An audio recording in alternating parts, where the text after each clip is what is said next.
What is up? What is going on, everybody? I am back with a Mariners video.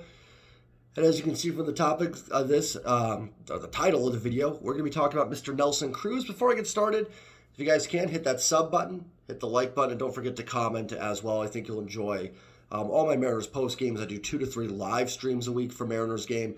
So all kinds of Mariners content. And then if you're a Seahawks fan, we'll get into Seahawks season once that starts rolling around here, which will be soon as well. So thank you to everybody that subscribed and already does all that. Really appreciate it. Quick answer, if you just want a quick video and don't feel like watching 5-10 minutes of me ramble, should the Mariners sign Nelson Cruz? No. There you go. Simple. You guys can log off if that's all you want to know is my opinion. I don't think they should. With that said, I do understand where people are coming from with it. The Mariners offense has had some struggles, although it has been playing better as of late. But overall, it's been a little lackluster from what I think we expected. They've had a massive hole at the designated hitter position. They've been fortunate that Mike Ford has come up and provided some relief, but Mike Ford does not hit lefties very well, and Nelson Cruz is a right-handed power bat. Nelson Cruz also a great veteran, great leader, great human being. So it can help the clubhouse. A clubhouse that seemed to benefit last year from having a Carlos Santana-type veteran in it, maybe gets a little boost from Nelson Cruz being in it this year. I'm not going to lie, I totally understand that. I do. From a leadership perspective, sorry, I was looked like my fan stopped, but it's still good. I get that, and I do think there could be some added value from having a guy like Nelly Cruz in that locker room.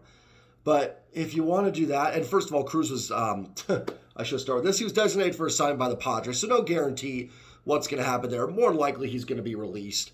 So that's why this debate is even happening in the first place. I would love to have Nelly Cruz in the locker room. I would have no problem with that. I would love him to be a coach. I think that'd be awesome. I think he's a great guy, great influence, but he's just not a very good baseball player anymore. Let's get into it. First of all, he's been worth -3 WAR on the season. -0.3 WAR. So he has not provided any value. In fact, he's cost his teams wins this year, or at least 0.3 wins. The Mariners need to scrap out every win they can get. Nelly Cruz is someone that has just not done that this year. He's 43. It's probably just coming to the end of it. So that's why I'm mostly going to be using Cruz's numbers from this year.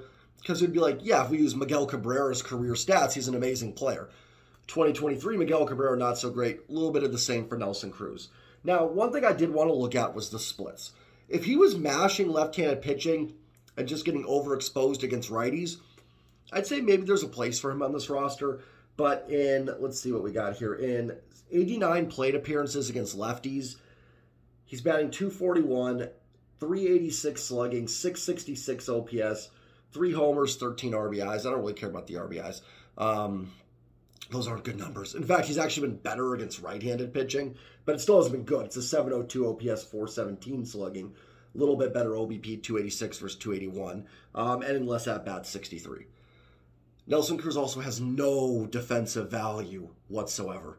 He literally cannot play a defensive position. Like, at least Mike Ford, you can kind of put at first base, as we've seen the last few days. Nelson Cruz cannot play anywhere on the field. His literal only job would be a DH versus left-handed pitching, maybe occasionally versus a righty, and he's not even good at that anymore, unfortunately. Now, I know somebody come here, but A.J. Pollock's been terrible, Dylan Moore's been terrible. This team needs a boost of some kind. I agree on that. A.J. Pollock has been bad. I will say this, against left-handed pitching going forward, if you ask me who do I expect to have a better season the rest of the way, I think it's kind of a toss-up between Cruz and Pollock. And Pollock is a better base runner. He's got a little bit of speed. He can move around the bases better.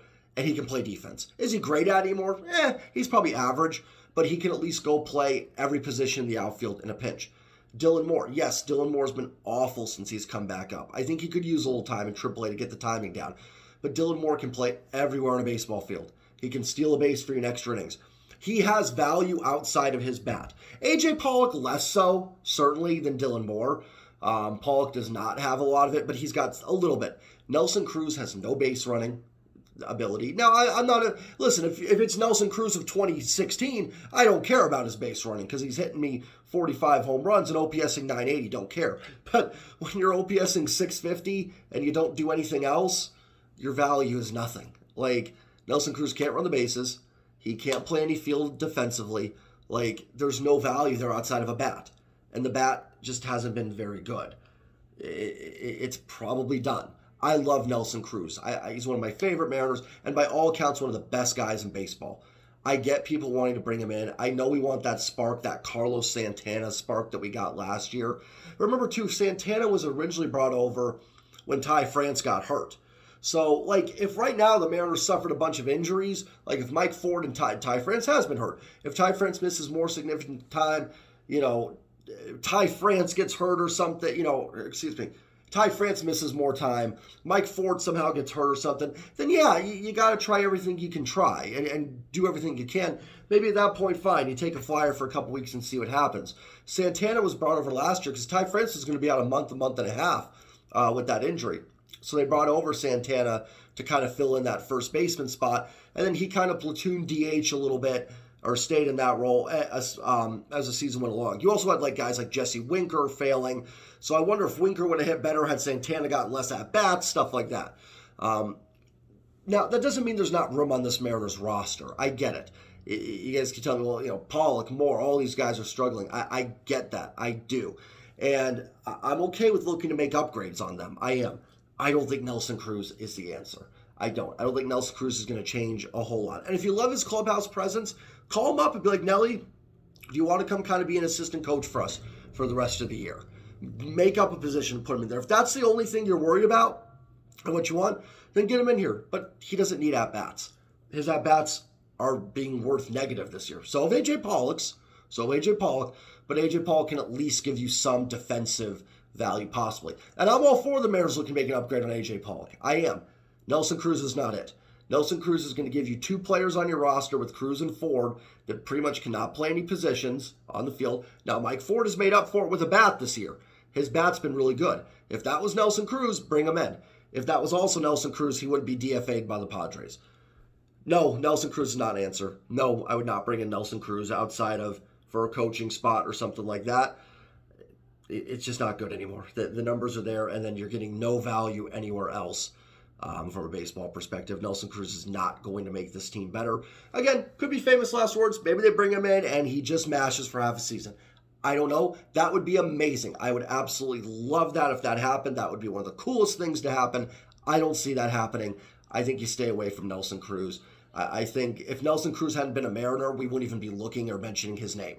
But because he had some great years as a Mariner, it's like that nostalgia sort of comes back to us. If he hadn't been a Mariner, I don't even think we'd be mentioning it. So say no on that. I would pass on Nelson Cruz. Let me know what you guys think in the comments down below. If Nelson Cruz is someone you think the Mariners should pursue. And I will see you guys tonight with a post-game recap for the Mariners and Giants. Have a great afternoon, everybody, and go Mariners. Peace.